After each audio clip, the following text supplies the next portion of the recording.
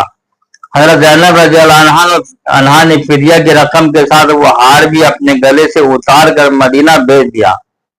جب حضرت حضور صلی اللہ علیہ وسلم کی نظر اس ہار پر پڑی تو حضرت بی بی خدیجہ رضی اللہ عنہ اور ان کی محبت کی یاد نے قلب مبارک پر ایسا رقت انگیز اثر ڈالا کہ آپ رو پڑے اور صحابہ سے فرمایا کہ اگر تم لوگوں کی مرضی ہو تو بیٹی کو اس کی ماں کی یادگار واپس کر دوں۔ یہ سن کر تمام صحابہ کرام نے سر تسلیم خم کر دیا اور یہ ہار حضرت بی بی زینب رضی اللہ عنہ کے پاس مکہ بھیج دیا۔ تاریخ طبری صفحہ نمبر 1348۔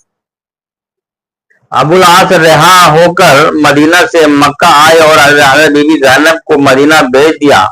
ابو العاص بہت بڑے تاجر تھے، یہ مکہ سے اپنے سامان تجارت لے کر شام گئے اور وہاں سے خوب نفع کما کر مکہ آ رہے تھے کہ مسلمان مجاہدین نے ان کے قافلہ پر حملہ کر کے ان کا سارا مال و اسباب لوٹ لیا اور یہ مال غنیمت تمام سپاہیوں پر تقسیم ہو گیا۔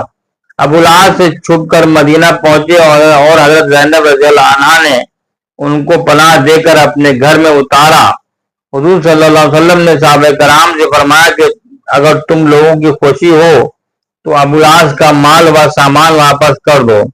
فرمان رسالت کا اشارہ پاتے ہی تمام مجاہدین نے سارا مال و سامان ابو العاص کے سامنے رکھ دیا اور ابو العاص اپنا سارا مال و اسباب لے کر مکہ آئے اور اپنے تمام تجارت کے شریکوں کو پائی کا حساب سمجھا کر اور سب کو اس کے حصہ کی رقم ادا کر کے اپنے مسلمان ہونے کا اعلان کر دیا اور اہل مکہ سے کہہ دیا کہ میں یہاں آ کر اور سب کا پورا حساب ادا کر کے مدینہ جاتا ہوں تاکہ کوئی یہ نہ کہہ سکے کہ ابو العاص ہمارا روپیہ لے کر تقاضا کے ڈر سے مسلمان ہو کر مدینہ بھاگ گیا۔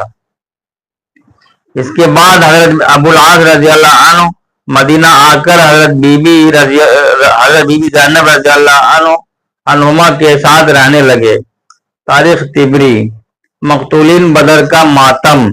بدر میں کفار قریش کی شکست فائز کی خبر جب مکہ میں پہنچی تو ایسا کوہرام مچ گیا کہ گھر گھر ماتم خدا بن گیا، مگر اس خیال سے کہ مسلمان ہم پر ہنسیں گے، اور ابو سفیان نے تمام شہر میں اعلان کرا دیا کہ خبردار کوئی شخص رونے نہ پائے۔ اس لڑائی میں اسود بن عبد یغوث کے 2 لڑکے عقیل اور زما اور ایک پوتا حارث بن زما قتل ہوئے تھے۔ اس صدمہ جان گاہ سے اسود کا دل پھٹ گیا تھا اور وہ چاہتا تھا کہ اپنے ان مقتولوں پر خوب پھوٹ کر روئے تاکہ دل کی بھاس نکل جائے، لیکن قومی غیرت کے خیال سے رو نہیں سکتا تھا، مگر دل ہی دل میں گھٹتا اور پھوٹتا رہتا تھا اور آنسو بہاتے بہاتے اندھا ہو گیا۔ ایک دن شہر میں کسی عورت کے رونے کی آواز آئی تو اس نے اپنے غلام کو بھیجا کہ دیکھو کون رو رہا ہے، کیا بدر کے مقتولوں پر رونے کی اجازت ہو گئی ہے؟ میرے سینے میں رنج و غم کی آگ سلگ رہی ہے، میں بھی رونے کے لیے بے قرار ہوں۔ غلام نے بتایا کہ ایک عورت کا اونٹ گم ہو گیا ہے، وہ اسی غم میں رو رہی ہے۔ اسود شاعر تھا، یہ سن کر بے اختیار اس کی زبان سے یہ دردناک اشعار نکل پڑے جس کے لفظ سے خون ٹپک رہا ہے۔ اس کا اردو ترجمہ یہ ہے: کیا وہ عورت ایک اونٹ کے گم ہونے پر رو رہی ہے اور بے خوابی نے اس کی نیند کو روک دیا ہے، تو وہ ایک اونٹ پر نہ روئے لیکن بدر پر روئے جہاں قسمتوں نے کوتاہی کی ہے۔